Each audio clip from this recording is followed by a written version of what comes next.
బంగారు పండ్లు అనే అనుదిన వర్తమాన కార్యక్రమం చూస్తున్న మీ అందరికీ ప్రభువైన యేసుక్రీస్తు వారి శ్రేష్టమైన నామంలో వందనాలు శుభములు తెలియజేసుకుంటూ ఉన్నాను. మనం ధ్యానం చేస్తున్నాం దేవుని యొక్క నామాలని. ఈరోజు మనం ధ్యానం చేయబోయేటువంటి అంశం ఏంటంటే ప్రభువే మన సహాయకుడు అనేటువంటి అంశము. జెహోవా ఈజార్ అనేటువంటి మాటని ధ్యానం చేస్తున్నాం. జెహోవా ఈజార్ అంటే ద లార్డ్ అవర్ హెల్ప్ అనేటువంటి మాటని మనం ఈరోజు ధ్యానం చేయబోతున్నాం. దేవుడే మనకి సహాయకుడు. దేవుని యొక్క సహాయం ఎంత గొప్పదో దేవుని యొక్క వాక్యంలో చూసినప్పుడు మనం అనేక సందర్భాలలో మనుషుల యొక్క సహాయాన్ని, మనుషుల యొక్క హెల్ప్ని ఆశ్రయిస్తూ ఉంటాం. వాళ్ళు మనకు సహాయం చేస్తారని, మన ఆపదలో ఆదుకుంటారని, మన కష్టాలలో ఏదో ఒక విధంగా చిన్న హెల్ప్ మనుషుల నుంచి అందుతుందని. కొన్ని సందర్భాలలో దేవుడు మనుష్యుల ద్వారా చేస్తాడు, నిజమే అది. కానీ చాలా సందర్భాలలో మనుషుల ద్వారా వచ్చే సహాయం కంటే దేవుని సహాయము చాలా గొప్పగా ఉంటుంది. ప్రియమైన దేవుని బిడ్డలారా, మనుషులు కొన్ని సందర్భాల్లో చేస్తారు, చాలా సందర్భాలలో సహాయము చేయలేకపోతారు మనుషులు. లేకపోతే చేసిన తరువాత వాళ్ళు మరలా మనల్ని అవమానపరుస్తూ ఉంటారు. కాబట్టి అదే మన దేవుడైతే ఆయన పేరే దేవుని యొక్క నామాలలో ఒక నామమే ఈరోజు జెహోవా ఎజార్ అనేటువంటి మాటని మనం ధ్యానం చేస్తున్నాం. దేవుడు మన సహాయకుడు. ఆయన మనకి సహాయము చేయకుండా ఉండడానికట ఆయన చెయ్యి కొరచగా లేదు అనేటువంటి మాట దేవుని యొక్క లేఖనంలో రాయబడి ఉంది. మనకి సహాయం చేయడానికి ఆయన చేయి చాలా పెద్దదంట. ప్రియమైన దేవుని బిడ్డలారా, చూడండి, ఎవరైనా మనకి సహాయం చేయడానికి వాళ్ళని అడుగుదామా వద్దా అని థర్డ్ పర్సన్ దగ్గరికి వెళ్ళి మనం అడిగినప్పుడు వాళ్ళు చెప్తారు, ఆయన మంచివాడేనండి, ఆయన చేయి చాలా పెద్దది, బాగానే సాయం చేస్తాడు అనేటువంటి మాటలు వాడుక భాషలో వింటూ ఉంటాం మనం. మన దేవుని యొక్క చేయి గురించి అలాగే రాయబడి ఉంది, సహాయము చేసేటువంటి హస్తము. హల్లెలూయా. ఆయన అంటున్నాడు, నేను మీకు సహాయము చేయకుండా ఉండడానికి నా చేతులేమీ కొరచగా లేవు అనేటువంటి మాటని ఆయన మాట్లాడుతూ ఉన్నారు. అదే దావీదు కీర్తనకారుడు అంటాడు, నేను దేవుని సహాయము చేత ప్రాకారాలు దాటుతాను, నేను నా దేవుని సహాయము చేత యుద్ధాలను జయిస్తాను అంటున్నాడు. మరి మన జీవితంలో ఉన్నటువంటి అనేక రకాలైనటువంటి యుద్ధాలు, అనేక రకాలైన పోరాటాలు, అనేక రకాలైన భయంకరమైన శత్రువుల యొక్క పన్నాగాలు ఓడించి చిత్తు చేయడానికి దేవుని యొక్క సహాయము మనకెంతైనా అవసరం కదా. ఆయన సహాయం చేయకపోతే మనం ఏమైపోతాము? ఆయన సహాయం మనకు అవసరం. ఆయన అననుకూల పరిస్థితుల్లో సహాయం చేస్తాడు. గాలి, వాన, తుఫాను వచ్చినప్పుడు శిష్యులందరూ ఆ దోణిలో ఉన్నప్పుడు దేవుని యొక్క సహాయము వేడుకున్నప్పుడు దేవుడు వెంటనే ప్రకృతిని గద్దించి వారికి సహాయం చేసిన అదే దేవుడు నీవు ఈరోజు ఎన్ని ఆటుపోట్లలో ఉన్నావో, నీ జీవితంలోనికి తుఫాను వచ్చిందో, నీ నావ అల్లాడిపోతుందో, సహాయం చేయువాడు ఆయన మాత్రమే. ఆయన ప్రతి సమయంలో కూడా సహాయం చేయడానికి సిద్ధంగా ఉన్నవాడని నేను అంటాడు ఆయన. అయితే మనలో అనేక మంది ఆయన సహాయం పొందుకున్న వాళ్ళమే. ప్రతి విధమైనటువంటి అననుకూల పరిస్థితుల్లో మనకి కనపడవు, మన కంటికి కనపడదు, మన చెవికి వినపడదు, కానీ మన హృదయానికి గోచరం కావు దేవుని యొక్క కార్యాలు ఆశ్చర్యంగా ఉంటాయి. కొన్ని సందర్భాలలో మనము దేవుని యొక్క సహాయం కొరకు నమ్మలేకపోతూ ఉంటాం. ఒకానొక సందర్భంలో ఒక చాంద్ర రోగి అనేటువంటి కుర్రవాడిని దేవుని యొక్క శిష్యుల దగ్గర తీసుకొచ్చి స్వస్థపరచమని అడుగుతాడు తండ్రి. వాళ్ళు స్వస్థపరచలేకపోతారు. యేసుక్రీస్తు ప్రభు వారి దగ్గర తీసుకొచ్చినప్పుడు ప్రభు అడుగుతున్నాడు, నేను ఇతన్ని స్వస్థపరచగలడని నీవు నమ్ముతున్నావా అని అడుగునప్పుడు అతను అంటాడు, ప్రభువా నాకు సహాయం చేయి, నేను నమ్మిక ఉంచేలాగా నాకు సహాయం చేయి అని అడుగుతున్నాడు. ఈరోజు మనం కూడా అడగాలి, ప్రభువా నేను విశ్వాసంతో ఉండలేకపోతున్నాను, ప్రభువా నేను విశ్వసించలేకపోతున్నాను, నా దేవుడు నాకు కార్యం చేస్తాడు అనేటువంటి విషయంలో నేను విశ్వాసం ఉంచలేకపోతున్నాను, కాబట్టి నేను విశ్వాసం ఉంచులాగున నాకు సహాయం చేయని మనం అడగొచ్చండి ఈరోజు. నాయన విశ్వాసము కొరకు కూడా నాకు సహాయం చేయి నాయన అని అడగొచ్చు మనం ఈరోజు. చాంద్ర రోగి తండ్రి అడుగుతున్నాడు. అలా అడిగినప్పుడు ప్రభు అంటాడు, సరే నీ విశ్వాసము కొరకు మొదట ప్రార్థన చేస్తానంటాడు. అతడు విశ్వసించిన తరువాత ఆ చాంద్ర రోగిని దేవుడు ముట్టి, యేసుక్రీస్తు ప్రభువారు ముట్టి బాగు చేసినట్లుగా చూడగలం. యెషయా గ్రంథంలో 41వ అధ్యాయంలో 13వ వచనంలో, భయపడకము నేను నీకు సహాయము చేసేదనని చెప్పుచు నేను నీ కుడి చేతిని పట్టుకొనుచున్నాను అనే మాట చూస్తారు మీరు.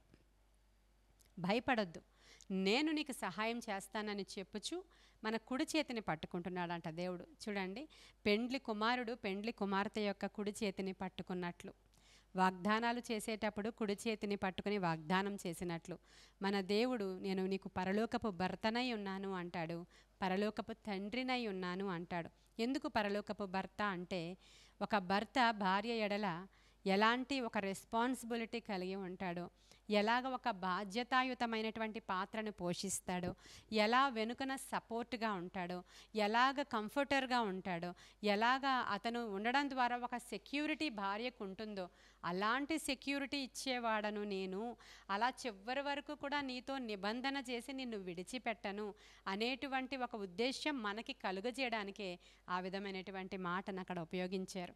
కాబట్టి నేను నీకు సహాయము చేసేదనని చెప్తూ నీ కుడి చేతినే నేను పట్టుకొనుచున్నాను అంటాడు ప్రభువు. కాబట్టి జలములలో బడి నీవు వెళ్ళినా అవి నిన్ను ముంచవు, అగ్నిలో బడి వెళ్ళినా అవి నిన్ను కాల్చవు, ఎందుకంటే నా చేతి యొక్క సహాయము నీకుంది అంటున్నాడు ఆయన. కాబట్టి అటువంటి గొప్ప దేవుడు ఈరోజు యెహోవా ఎజ్జారుగా మన మధ్యలో ఉదయకాల సమయంలో మీ ఇంటికి వచ్చారు. మీరు సహాయం అడగొచ్చు దేవుణ్ణి. ఆ సహాయం అడిగినప్పుడు ఆయన కాదనేవాడు కాడు. ఒకానొక సందర్భంలో ఒక పేద విధవరాలు, అతను ఒక శిష్యుడి యొక్క భార్య, ఆమె పేదరాలు అయిపోయింది. ఎందుకంటే భర్త చనిపోయాడు, ఎలీషా శిష్యుడిగా ఉండి మరణించాడు. అతను ఇంట్లో అప్పుల బాధ, అప్పుల వాళ్ళు వచ్చి ఇంట్లో ఉన్న వస్తువులన్నీ పట్టుకుని వెళ్ళిపోయారు, పిల్లల్ని కూడా బానిసలుగా తీసుకుని వెళ్ళిపోతామనే సందర్భంలో ఆమె ఎలీషా దగ్గరికి సహాయం కొరకు వచ్చింది. ఆయన అడుగుతున్నాడు, నేను నీకేం సహాయం చేయాలి, నా పరిస్థితి ఇది అని చెప్పినప్పుడు, నీవు పోయి నీ తలుపులు మూసుకొని దొరకగలిగిన వట్టి పాత్రలు తెచ్చి వాటిలో నీ ఇంట్లో ఉన్నటువంటి ఏదైతే ఒకే ఒక వస్తువు నీ ఇంట్లో ఉందో ఆ కుండలోని నూనె వంపు అని చెప్తాడు. ఆ నూనెని వంపినప్పుడు ఆ గిన్నెల నిండా ఆమె ఎన్ని పాత్రలు పెట్టిందో ఆ పాత్రలు నిండా నూనె వచ్చినప్పుడు అది అమ్మి వారి అప్పులు తీర్చుకున్నట్లుగా లేఖనం సెలవిస్తూ ఉంది. ఆ ఎలీషా ప్లేస్లో ఈరోజు మన దేవుడు ఉన్నాడు. ఆయన అడుగుతున్నాడు, నీకేం కావాలి, నీ దగ్గర ఏముంది అని. ఆమె చెప్తుంది, నాకు సహాయం కావాలి, నా దగ్గర నూనె కొండ ఒకటే ఉంది అని. మరి ఈరోజు నిన్ను కూడా అడుగుతున్నాడు ప్రభువు, నీ దగ్గర విశ్వాసం ఉందా? నీకేం కావాలో ప్రభువుని అడుగుతున్నావా నువ్వు? కాకపోతే ప్రభువుని అడిగేటప్పుడు నువ్వు విశ్వాసంతో అడగాలి.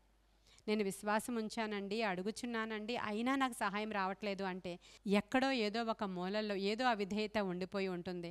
ఒకసారి మొదటగా నీవు ప్రార్థన చేసినప్పుడు అడుగు, ప్రభువా ఈ కార్యం నాకు జరగకపోవడానికి నా అవిధేయత కారణమా, నా గర్వం కారణమా, నా చేతకానితనము కారణమా, నేనేమైనా ఎక్కడైనా పొరపాటు చేశానా అని మనం అడగాలి. ఎందుకంటే దేవుడు అనేక సందర్భాల్లో ఇలా చేయండి అని కొన్ని మాటలు చెప్తారు మనకి, వాక్యము ద్వారాను సేవకుల ద్వారాను హెచ్చరింపబడతాం.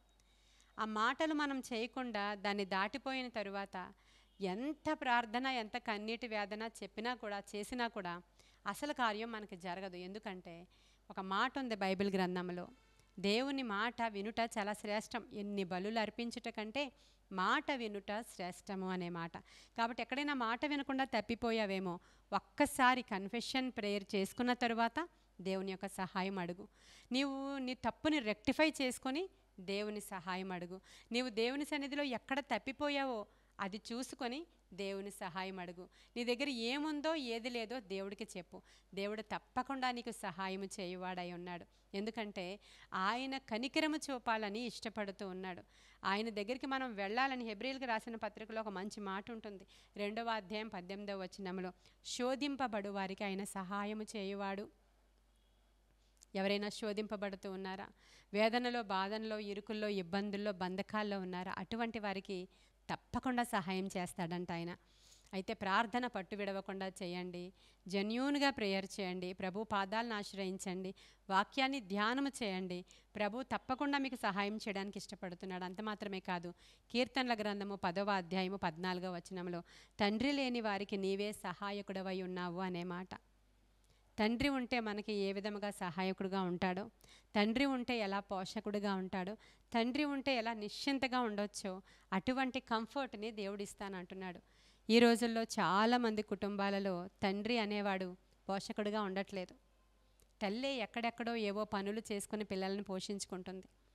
బాధ్యత లేనివాడుగాను, త్రాగుబోతుగాను, వ్యసనపరుడుగాను, అసలు జీతం ఇంటికి తేనివాడుగాను, కొన్ని సందర్భాల్లో అసలు ఉద్యోగమే చేయని వాడిగాను, కొన్ని సందర్భాలలో అసలు తనకి పుట్టారు పిల్లలు అనేటువంటి ధ్యాస లేనివాడుగాను, ఈ లోకంలో ఈ రోజుల్లో అనేక మందిని అపవాది ప్రేమలు లేని తండ్రిగా మార్చేసింది. ప్రేమలు చల్లారిపోయిన దినాల్లో మనమున్నాం. బాధ్యత లేనితనం, వ్యసనాలకి బానిసలు అయిపోయి, వేరే స్త్రీల యొక్క వ్యామోహంలో పడిపోయి, పిల్లలకి చెందాల్సిన స్వాస్థ్యం కూడా వాళ్ళకే రాసిచ్చినటువంటి అనేకమైన కేసులు, ప్రేయర్ రిక్వెస్ట్లు మా దగ్గర ఉన్నాయి. ప్రియమైన దేవుని బిడ్డలారా, తండ్రే, కానీ అతను ఎవరో పరస్త్రీ వ్యామోహంలో తనకి అన్నీ రాసిచ్చేశాడంట. తండ్రే, ఉద్యోగం తర్వాత వచ్చేదాని పేరు కూడా ఆమె పేరే రాసిచ్చాడంట. తండ్రే, ఇంటికి జీతము తేడంట. తండ్రే, కానీ స్కూల్లో చదివించడు. కానీ ఈయన చెప్తున్నాడు, ఇప్పుడు అలాంటి సిట్యుయేషన్లో తండ్రి ఉన్నా లేనట్టే కదా. ఇప్పుడు ప్రభువు చెప్తున్నారు, తండ్రి లేని వారికి ఆయన సహాయకుడై ఉన్నాడు. ఈరోజు ఎవరైతే మీరు వాక్యం వింటున్నారో, నీకు సొంత తండ్రి నుంచి ఏ హెల్ప్ లేకపోవచ్చు, కానీ ఆయన ఉన్నాను అనేటువంటి మాటని ఈరోజు మీతో ధైర్యముగా మాట్లాడుతున్నాడు. ఆయన ధైర్యం తెచ్చుకోమని చెప్తున్నాడు. ఆయన ఈరోజు నీవు, నాయనా నాకు తండ్రివి నీవే అని ఒప్పుకుంటే, అబ్బా తండ్రి అని మొర్ర పెడితే ఆయన నీకు సహాయం చేయడానికి ఇష్టపడుతున్నాడు. కాబట్టి నాతో కలిసి ప్రార్థన చేయండి. ఈరోజు ఆయన గొప్ప సహాయము మనము అందుకోవడానికి ఇష్టపడదాం. ఆయన అంటున్నాడు, ధైర్యముతో ఆయన కృపాసనము దగ్గరికి మనం సమీపిద్దాం. ఎందుకంటే ఆయన యొక్క సమయోచితమైనటువంటి సహాయము మనకు అందుతుంది అనే మాట. అంటే ఆయన ఏ సమయానికి కావలసిన సహాయం ఆ సమయానికి మనకి అందజేస్తాడనే మాట లేఖనం సెలవిస్తూ ఉంది. 108వ కీర్తన 12వ వచనంలో మనుష్యుల సహాయము వ్యర్థము అనే మాట, నీ వలననే నాకు సహాయము కలుగును కదా అని కీర్తనకారుడు మాట్లాడుకుంటున్నటువంటి మాటను మనం అక్కడ చూస్తాం. కాబట్టి ఇంకా చాలా రిఫరెన్సెస్ ఉన్నాయి, కానీ మనకి ఇది లెందీ అయిపోతుంది. కాబట్టి ఈ మాత్రము దేవుని యొక్క అష్యూరెన్స్ మనకు దేవుడిస్తున్నాడు. నేను నీకు సహాయం చేస్తా, నా చెయ్యి ఏం కురచగా లేదు, నీకు తోడుగా ఉంది, నేను జెహోవా ఎజార్గా నీ దగ్గరికి ఈరోజు వచ్చాను, నా సహాయము ఎల్లవేళలా నీకు ఉంటుంది అనేటువంటి మాటని ఈరోజు జ్ఞాపకం చేసుకుందాం. ఈ కొన్ని మాటలు దేవుడు మన వెనికిడిలో దీవించునుగాక. ఆమేన్. ప్రార్థన చేసుకుందాం. మహాపరిశుద్ధుడైన తండ్రి, మహోన్నతుడైన దేవానికి వందనాలయ్యా. సహాయము కొరకు ఎదురు చూసే ప్రతి వారికి సహాయము దయచేయండి. నీ గొప్ప కార్యాలు బిడ్డల పక్షముగా జరిగించండి. నీ సహాయం మాకు అవసరమై ఉన్నది ప్రభువ, నీ ఆత్మ సహాయం మాకు అవసరమై ఉన్నది దేవా. ఎవరెవరు ఏ బంధకాల్లో ఉన్నారో వారు విడిపించబడ్డానికి నీ సహాయం కావాలి. ఏ బాధలలో ఉన్నారో విడిపించబడ్డానికి నీ సహాయం కావాలి. నైనా ఏ విధమైనటువంటి చెరలో ఉన్నారో వారు విడిపించబడ్డానికి నీ సహాయం కావాలి. ఏ విధమైనటువంటి నాయన వ్యామోహాలలో చిక్కుకుపోయినటువంటి నాయన ఇంట్లో ఉన్నటువంటి తండ్రులు ఉన్నారో వారు విడిపించబడ్డానికి కూడా నీ సహాయం కావాలి. ఈరోజు వారు ఉన్న ఆర్థిక పరిస్థితుల్లో నుంచి విడిపించబడ్డానికి, అప్పుల ఊబిల్లో నుంచి విడిపించబడ్డానికి, బలహీనతల నుంచి విడిపించబడ్డానికి నీ సహాయం అడుగుచున్న ప్రతి వారికి యేసు నామంలో ఈ ఉదయకాల సమయం సబరాబాద్ తండ్రి ఈ ఉదయకాల సమయములో నీ సహాయం అందునుగాక. నీ గొప్ప కార్యాల గృహములో జరుగునుగాక. ఆత్మశక్తితో ఇవి జరిగించి మీరు మహిమ పొందుకోమని నీ కృపగల హస్తానికి బిడ్డలను అప్పగించుకుంటూ యేసయ్య నామంలో అడుగుచున్నాము తండ్రి. ఆమేన్. ఆమేన్. God bless you.